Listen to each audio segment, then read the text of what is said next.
कानपुर चकेरी क्षेत्र स्थित रक्षा हॉस्पिटल और सरकारी डा 0 SK0 मिश्रा द्वारा नवजात बच्चे के इलाज में बरती गई लापरवाही से बिगड़ी हालत। पुलिस प्रशासन से परिजनों ने की शिकायत, नहीं हुई सुनवाई तो पीड़ित पिता ने आयरा प्रेस क्लब में प्रेस कॉन्फ्रेंस कर लगाई न्याय की गुहार। कानपुर के प्राइवेट अस्पताल मरीजों के जीवन से कर रहे खिलवाड़। चकेरी थाना क्षेत्र स्थित रक्षा हॉस्पिटल में डॉक्टरों की लापरवाही से नवजात बच्चे की बिगड़ी हालत।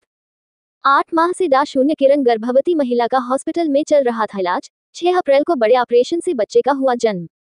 डा 0 SK0 मिश्रा कर रहे थे बच्चे का इलाज। ऑपरेशन से जन्मे बच्चे को पहले बताया सही, फिर गंभीर समस्या बता परिजनों को डरा, NICU में कराया भर्ती, लूट लिए लाखों रुपए।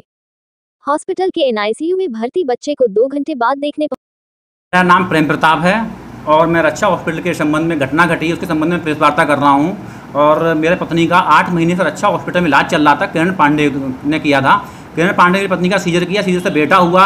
12 बजे वहाँ OT में मौजूद डॉक्टर SK मिश्रा जी, जो एक सरकारी डॉक्टर हैं, CSC पतारा बैठते हैं, उन्होंने मुझे बताया कि तुम्हारे बच्चा बिल्कुल ठीक हुआ, हल्की सी गले में घरघराहट है, आप चाहो बच्चे भाप दे रहे हैं, मेरे हिसाब से चाहो बच्चों 24 घंटे आप यहाँ रखो, बच्चा बिल्कुल ठीक करके देंगे।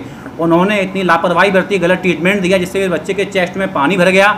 और उन्होंने फिर जब बच्चे की तबीयत बिगड़ी, नेक्स्ट डे मैंने उनसे बोला कि बच्चे की तबीयत ख़राब हो रही है, तो उन्होंने मुझे धमकाते हुए फ़ोन पे बोला कि डॉक्टर मैं हूँ, मैं एक सरकारी डॉक्टर हूँ, CSC पतारा बैठता हूँ, तुम क्या जानते हो बीमारी के बारे में, बच्चे के बारे में, डॉक्टर मैं हूँ, तुम हो।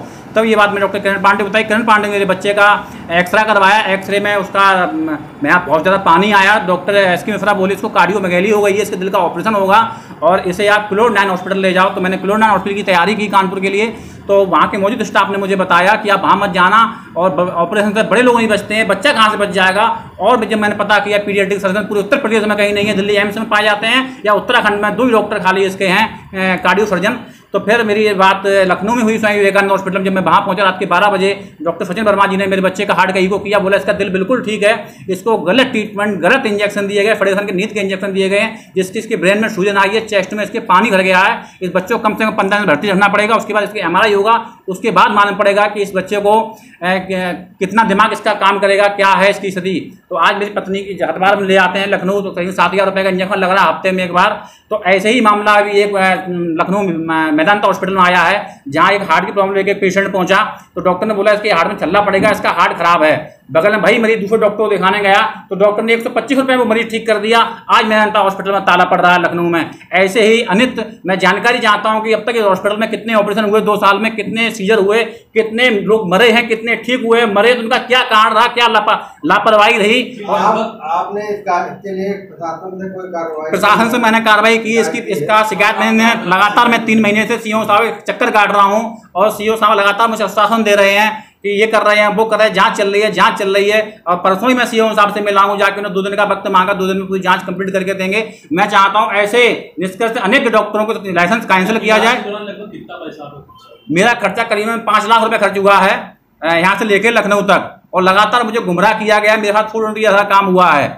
यहाँ के डॉक्टर कुछ बता रहे, और इन डॉक्टर साहब के उस पर doctor MBBS MD doctor Sachin Verma ji, उन्होंने लाल पेन चलाया और बोला इसका ट्रीटमेंट बहुत गलत हुआ है, और इसके ट्रीटमेंट की वजह से, इसी इंजेक्शन की वजह से तुम्हारे बच्चे की तबीयत खराब हुई। आज तुम्हारा बच्चा जान मान से डॉक्टर SK मिश्रा के लिए और रक्षा हॉस्पिटल जैसे लोग ऐसे 420 टाइप के डॉक्टर रखते हैं। गवर्नमेंट डॉक्टर को अलाउ नहीं होती, गवर्नमेंट सरकार माननीय महाराज जी इतनी पैसा दे रहे हैं, इतना सैलरी दे रहे हैं कि सरकारी डॉक्टरों के तब भी इनका पेट नहीं भर रहा है। प्राइवेट में जाके धुआंधार मचा रहे हैं, इस कटाई कर रहे हैं, इसको काटना उसको काटना, लूटपाट मचाए हुए हैं। ऐसे हॉस्पिटल तत्काल प्रभाव से सील होना चाहिए, और इस डॉक्टर को तत्काल प्रभाव से सस्पेंड होना चाहिए और बर्खास्त होना चाहिए, सारी सेवाओं से हटाना चाहिए।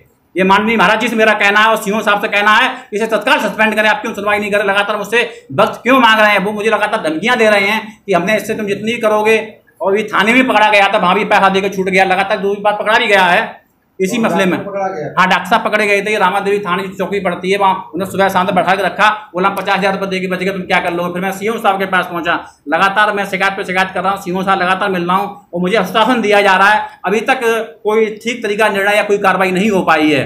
इन डॉक्टर साहब की डिग्री जो है रद्द हो, लाइसेंस इनका कैंसिल हो, और इनको जेल भेजा जाए, और अच्छा हॉस्पिटल में ताला पड़े, और वहाँ की जानकारी हो, वहाँ का चेक हो कि कितने ऑपरेशन हुए हैं, कितने लोग मरे हैं, कितनी लापरवाही रही है। और पता नहीं, मैं तो इतना जानकार था कि अपने बच्चों को लेकर लखनऊ भाग गया, बाई चांस कोई और होता, वो अपने बच्चे को लेके क्लोर 9 जाता, दुनिया का पैसा बर्बाद होता, बच्चा ही मर जाता, क्योंकि पूरे यूपी में कार्डियोमेगैली का डॉक्टर नहीं है।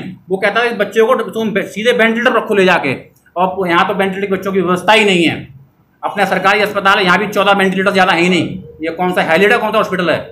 अभी तक कहाँ आपने शिकायत? माननीय महाराज मुख्यमंत्री शिकायत की है, माननीय डिप्टी सीएम साहब से मैंने शिकायत की है, माननीय प्रमुख सचिव साहब से मैंने शिकायत की है, माननीय डीएम साहब से मैंने शिकायत की है और माननीय सीएमओ साहब से मैंने शिकायत की है।